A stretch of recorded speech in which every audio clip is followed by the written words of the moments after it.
Hi everybody, I'm Jim Rohn. I was just going over our latest issue of our new magazine called The Achiever. I want to thank you for taking the time to spend just a few minutes with me today. I have a very interesting subject. I call it 5 Simple Steps to Go from Average to Fortune. I've been asked to give it in many places for corporations and companies, and now I have the opportunity to share it with you. It's a pretty big subject for someone like me. For my life started out rather modestly, up in farm country in Idaho where I was raised. I grew up in this little community of some 4,000 or 5,000 people, and went to high school, graduated, went to college for a year and a half, and then I quit, decided I was smart enough, and got me a job to see if I couldn't make all of my ambitions come true. My parents, I think, gave me a very good foundation, a very good start. I was an only child, so I think they took some extra time with me and got off to a pretty good start. A couple of years after I left school, I found a very beautiful young lady and persuaded her to marry me, and kept making all of those grand promises, as we're inclined to do, that everything was going to work well and that she had made a wise decision. Well, 2 or 3 years after I'd gotten married, it didn't look like my new bride had made such a wise decision, because I'm now starting to struggle. I've got far too much month at the end of the money, if you've ever known what that's like, and I'm wondering what to do. I'm behind on my bills. I'm willing to work hard, that's not my problem, but it isn't going as well as I had thought it would up until that point. I'm struggling, and I'm wondering what to do. Should I go back to school and get some more education? I didn't have any capital to start a business, so all these questions were going through my mind at a time when I needed some answers, how to really become successful and how to turn my life around. Well, at age 25, good fortune came my way. And sometimes it's a little difficult to describe good fortune. Why do unique things happen to you when they do? Part of that's a mystery to me. I really don't know. One of my friends says, well, things don't just happen. They happen just. And maybe that's it. I really don't know. But my good fortune was, at age 25, I met a very remarkable man. His name was Mr. Schoaf, Mr. Earl Schoaf. And he's the gentleman who gave me those last final answers that I had been looking for up until that time. Mr. Schoaf was a very unique gentleman. He was a businessman, an entrepreneur. He had several businesses. And he took a liking to me, and he hired me, and I went to work for him. I spent the next 5 years working for him. And then, unfortunately, at the end of that 5 years, he died. But I did get to spend 5 years with this remarkable man, and he's the gentleman who gave me the answers. He gave me the points and the ideas that helped to really turn my life around. And I will always be grateful for finding someone who took the time to share their information with me. The best thing Mr. Schoaf gave me was not a job. The best thing he gave me was the benefit of his philosophy. And fortunately for me, his philosophy worked for me. I practiced it, I utilized it, and I put it to work. And about 17 years ago, I was living in Beverly Hills. And I was going through all the notes that I'd gathered up during that 5-year period. And the idea came to me, why not share these ideas with other people? I've used them to change my life. Things have worked out well for me. I wonder if others might find them interesting. So I put all of the material together, and 5 years ago gave my first lecture, my first seminar. And ever since then, I've spent more and more of my time lecturing and sharing ideas on how to do better, how to make your life personally, socially, and economically work out better.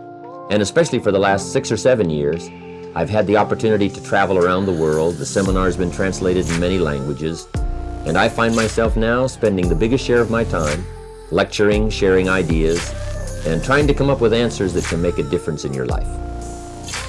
Let me give you this simple little talk, how to go from average to fortune. There's 5 simple steps. You might like to make a note of them. Here's the first one. Get serious. That's number 1. I don't know any substitute for that.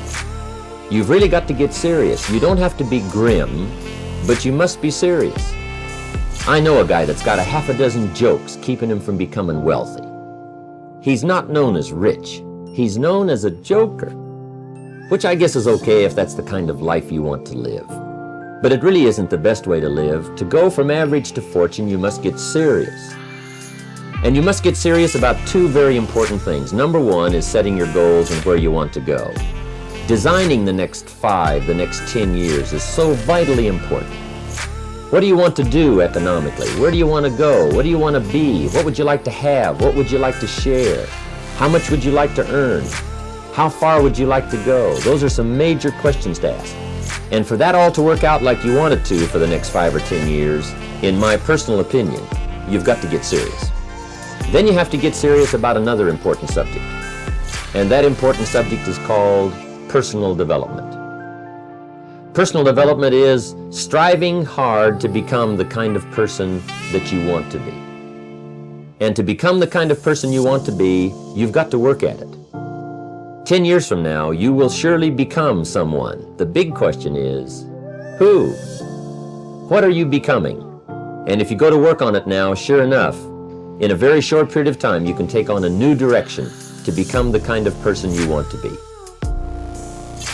There's a very important question to ask, and the question is, 10 years from now, you will surely arrive. And the question is, where?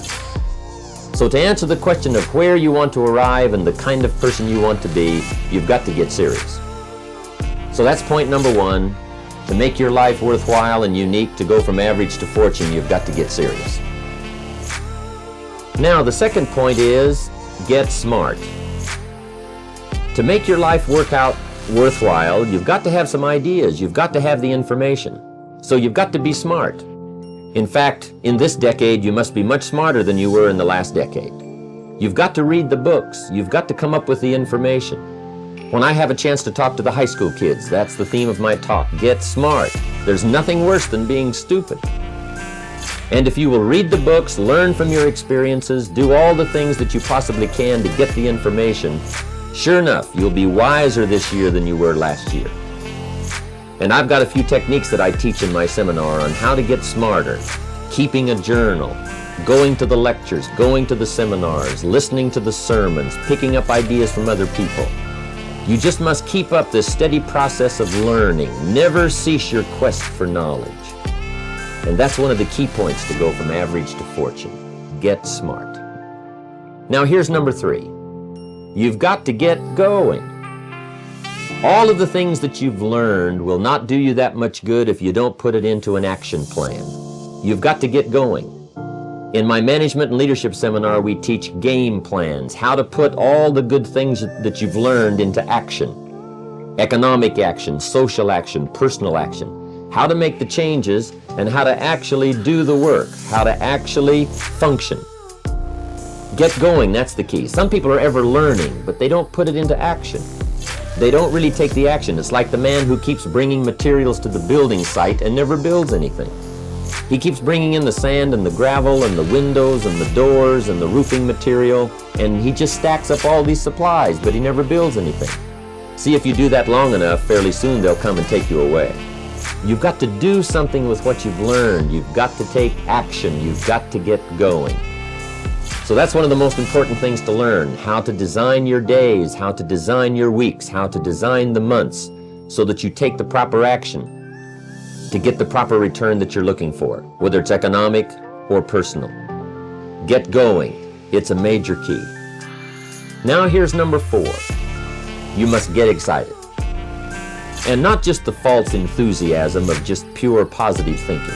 You've got to get excited over some very basic things. One is, get excited over your ability to make yourself do the necessary things. Because discipline is major step 1 toward personal progress. And anytime a person wishes to, they can make major changes in their life, personally and socially and financially. It doesn't ever have to be the same after today. No telling what you could do today if you really wish to. The act of murder is a clear indication that a person in one drastic act can forever change the course of their life.